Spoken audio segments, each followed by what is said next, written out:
بذکر اللہ تطمئن القلوب، اگر سکون ڈھونڈتے ہو اس کا نام جپو، تمہارے دکھی دل کو قرار آ جائے۔ انسان سکون کی تلاش میں کیا کچھ نہیں کرتا۔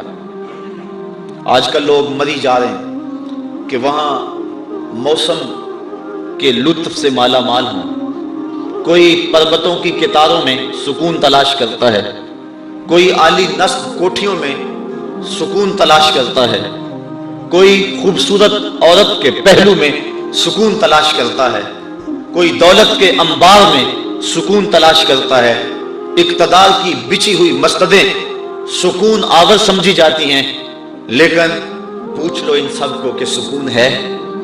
نہ عالی نصب کوٹھیوں میں سکون، نہ عظیم الشان بنگلوں میں سکون، نہ اقتدار کی بچھی ہوئی مسند پہ سکون۔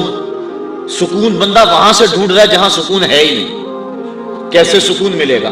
سکون باہر سے نہیں آتا، سکون کے سوتے تو اندر سے پھوٹتے۔ وقتی طور پہ ان چیزوں سے کوئی تھوڑا سا دل بہل جاتا ہے، لیکن حقیقی سکون ان چیزوں سے نہیں ہے۔ اقتدار مل گیا، دولت مل گئی، شہرت مل گئی، عزت مل گئی تو وقتی طور پہ جو ہے وہ خوشی ہوئی اور اس کو بندہ بعض کا سکون سمجھ لیتا ہے، لیکن وہ سکون نہیں ہوتا، وہ وقتی ایک مسرت ہوتی ہے جو زائل ہو جاتی ہے۔ سکون کے سوتے اندر سے پھوٹتے ہیں۔ میں مثال دیا کرتا ہوں کہ جتنی مرضی بارش برسے، کبھی بارش کے پانی سے کنواں نہیں بھرتا۔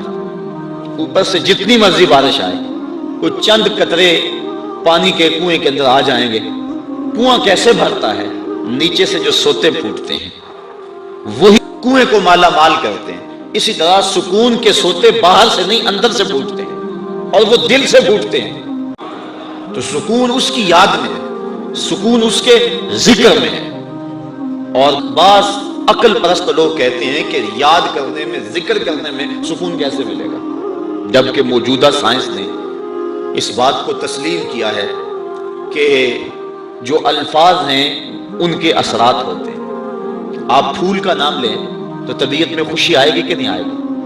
کسی اپنے عزیز دوست کا تذکرہ چھیڑ دیں، ماں کا تذکرہ چھیڑ دیں، باپ کی باتیں کرنے لگ جائیں تو طبیعت میں تسکین آئے گی۔ خوشبو کی باتیں چھیڑیں تو ماحول میں ایک خوشبو پھیل جائے گی۔ لیکن اگر کسی قریء المنظر شخص کی بات چھیڑ دیں، کسی ظالم کا تذکرہ چھیڑ دیں، کسی قتل کی کہانی کو چھیڑ کے بیٹھ جائیں، ظلم، جبر اور بربریت کی کسی بات کو چھیڑ کے بیٹھ جائیں تو اثرات اس طرح کے ذہن میں مرتب ہوں گے۔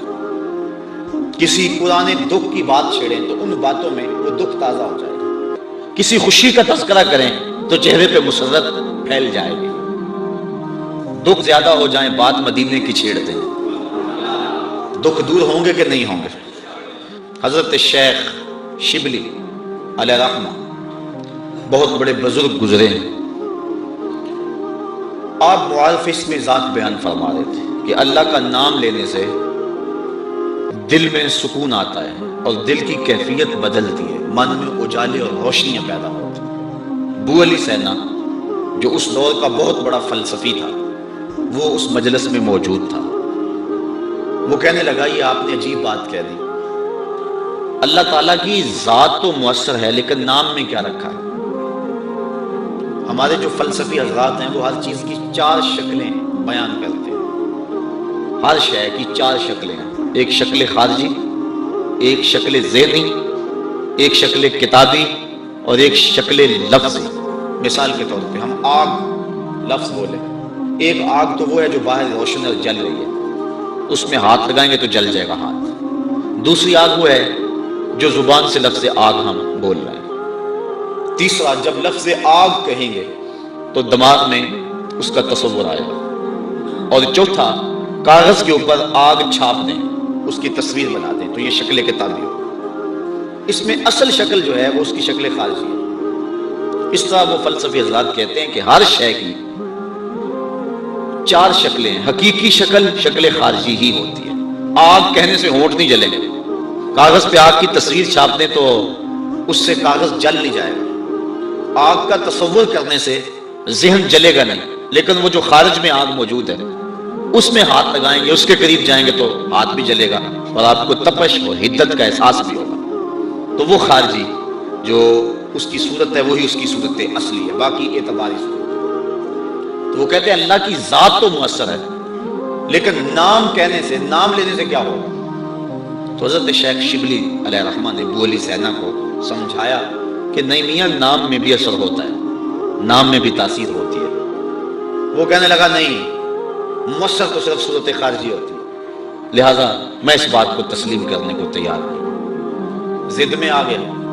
میں نے عرض کر دیا کہ بزرگوں کا ایک اپنا طریقہ ہوتا ہے۔ تو حضرت شیخ شبلی تھوڑا سا غصے میں آ گئے اور فرمانے لگے ابو علی سینا، میں تیرے سے کیا بات کروں، تو گدھا ہے۔ اس کے سرخیاں آ گئی چہرے پہ، غصے سے لال پیلا ہو گیا۔ مجھے گدھا کہا بڑی مجلس میں، اتنا بڑا فلسفے کا امام، زمانہ میرے نام کا معترف، اتنی کتابیں میں نے لکھی۔ تو حضرت شیخ شبلی مسکرا پڑے، فرمانے لگے دیکھا نا، گدھے کے نام سے تیرے چہرے کا رنگ بدل گیا۔ تو کہا جب گدھے کے نام میں اتنا اثر ہے کہ تیرے چہرے کا رنگ بدل سکتا ہے، تو کیا اللہ کا نام لینے سے دل کا رنگ نہیں بدل سکتا؟ تو اس کا نام لوگے تو دل بدلے گا اور دل قرار پائے گا، دل کو نور نصیب ہوگا، دل کو اجالا ملے گا اس کے بابرکت نام لینے سے۔ اس لیے جب زبان سے بندہ اللہ اللہ کہتا رہتا ہے تو اس کے اثرات اس کے دل پر مرتب ہوتے ہیں، اور کثرت سے ذکر کرنے والا شخص اس کا دل پر نور ہو جاتا ہے۔ بلکہ ہم نے تو تصوف کی کتابوں میں پڑھا ہے، جب کوئی شخص ایک مرتبہ اللہ کہتا ہے، اللہ تعالیٰ اس کی طرف نظر رحمت سے دیکھتا ہے، اور جس کی طرف اللہ تعالیٰ نظر رحمت سے دیکھ لے اس کے 70 گناہ جل کے راکھ ہو جاتے ہیں۔ اور جس نے اٹھتے بیٹھتے چلتے پھرتے وظیفہ یہی رکھا، پھر اس کے من میں کتنے اجالے اتریں گے، کتنی روشنیاں اس کو نصیب ہوں گی۔ تو کہا یا ایھا الذین آمنوا اذکروا اللہ ذکرا کثیرا، اے ایمان والو اپنے رب کا کثرت سے ذکر کرو۔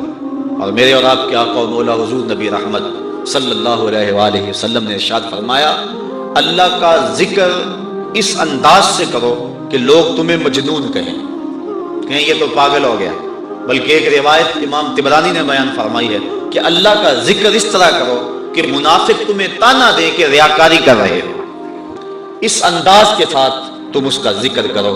میرے حضور قبلہ عالم فرماتے ہیں اٹھ دی بیندی ٹر دی پھر دی، ستے آتے جاگ دی، نام جھپ دی روتے کھپ دی، ویخ سر اس راگ دی، نام جپیاں قرب ملدا، نام دی کر پوری سام، شیشے وچ کستوری جے کر پھر ضرورت کاگ دی۔ تیرے تو سب کچھ اندر ہی رکھا ہوا ہے، تو ذرا غور تو کر، تفکر تو کر، ذرا اس کو آواز تو دیکھ کے دیکھ، تیرے من سے آوازیں نہ آئیں تو کہنا